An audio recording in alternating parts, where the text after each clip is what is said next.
नमस्कार मित्रों, आप सबका आपके चैनल में स्वागत है। चैनल को सब्सक्राइब कीजिए, वीडियो को लाइक एंड शेयर कीजिए। आपको ऐसे ही गाला सॉल्यूशन मिलते रहेंगे।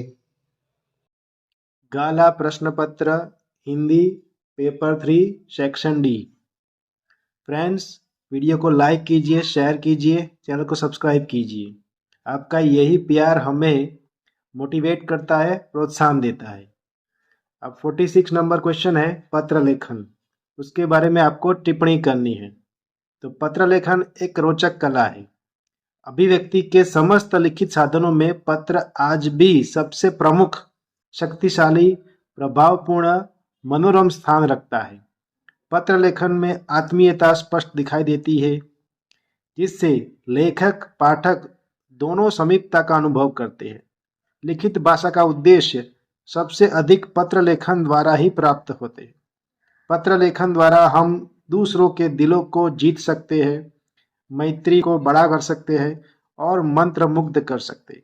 अंततः पत्र लेखन एक ऐसी कला है जिसके लिए बुद्धि और ज्ञान की परिपक्वता, विचारों की विशालता, विषय का ज्ञान, अभिव्यक्ति की शक्ति और भाषा पर नियंत्रण की आवश्यकता होती है।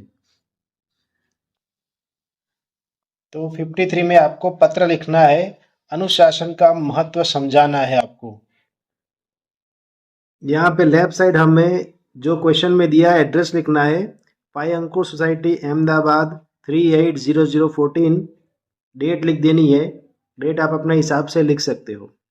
फिर स्टार्ट करना है। प्रिय सखी राही, नमस्ते। तुम्हारा पत्र मिला जिसमें तुमने लिखा है कि व्यक्ति का अनुशासन ही उन्नति कर सकता है। मैं तुम्हारे इस कथन से पूर्णतया सहमत हूँ। हे सखी, जीवन में उन्नति का मूल आधार अनुशासन ही है।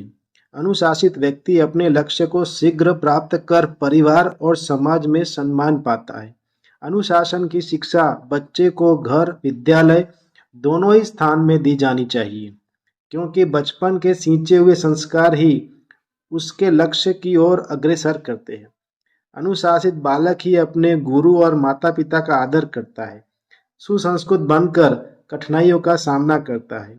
यदि विद्यालय में अनुशासन न हो तो विद्यालय खेल के मैदान बन जाते हैं। इतिहास साक्षी है कि हमारी अनुशासनहीनता ने ही हमें गुलामी की जंजीरें पहनाई थी। अनुशासन जीवन की आधारशिला है। अनुशासनहीनता व्यक्ति, समाज और राष्ट्र को नष्ट कर देती है। राष्ट्र का विकास अनुशासन में ही निहित है।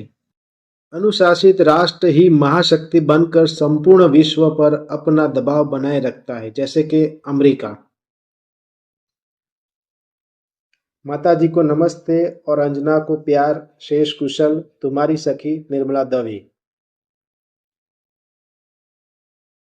मैं अपने स्कूल में जिस कक्षा में पढ़ता था, उस कक्षा में मैं बहुत कमज़ोर विद्यार्थी था। मेरा इंग्लिश बहुत कमज़ोर था, जिसके कारण मुझे इंग्लिश के कक्षा में बहुत डर लगता था, क्योंकि मैं इंग्लिश के विषय में शिक्षक के द्वारा कई बार मार खाया हूँ। लेकिन हमारे स्कूल में एक नए इंग्लिश के टीचर आए थे, शिक्षक आए थे, जिनका नाम किशन सिंह था। अपना परिचय बड़ी नम्रता के साथ कक्षा के दिए। उनके पढ़ने का अंदाज बिल्कुल ही अलग था। वह स्कूल के प्रत्येक छात्रों को एक समान देखते थे, चाहे छात्र पढ़ाई में कमज़ोर हो, तेज हो। वह खास करके कमज़ोर छात्रों पर ज़्यादा ध्यान देते थे एवं उनको पढ़ने के लिए प्रोत्साहित करते थे। परीक्षा आने से पहले हम लोगों को अच्छी तरह गाइड करते थे, ताकि हम परीक्षा में अच्छे अंकों से पास करें। मेरे पसंदीदा शिक्षक, जब हम लोगों का परीक्षा नज़दीक आता था, तो हमारे शिक्षक हम लोग के लिए एक्स्ट्रा क्लास की सुविधा प्रदान करते थे। उनके पढ़ाने का एवं समझाने का तरीका इतना अच्छा था कि विद्यार्थी उनके क्लास को मिस नहीं करते थे।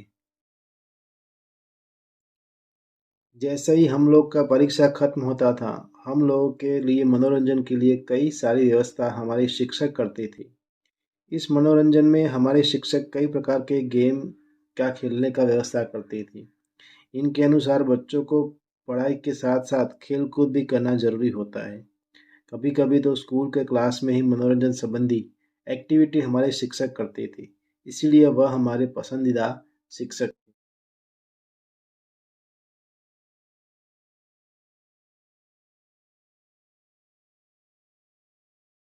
क्वेश्चन नंबर 54, राजा की बीमारी। एक दिन राजा अचानक बीमार पड़ गए। उनकी तबीयत बहुत खराब होने लगी। मंत्री ने वैद्य जी को दिखाया। वैद्य जी ने मंत्री जी कहा कि उनकी कोई परेशानी नहीं है, लेकिन यह बिल्कुल काम नहीं करते, जिस कारण उनके शरीर में बहुत सारी बीमारियां उत्पन्न हो रही हैं। क्योंकि जब हमारे शरीर काम नहीं लिया जाता, तो वह धीरे धीरे बीमार पड़ने लगता है। लेकिन वह बात आप राजा को बताएंगे कि उन्हें काम करना चाहिए, तो राजा इस बात को नहीं मानेंगे। तो आपको ही कुछ ऐसी योजना सोच पड़ेगी जिससे राजा की बीमारी ठीक हो सके।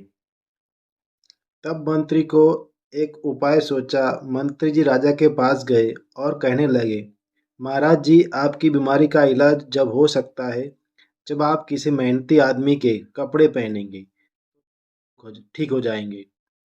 तभी राजा खुद ही कपड़े ढूंढने के लिए निकल पड़े।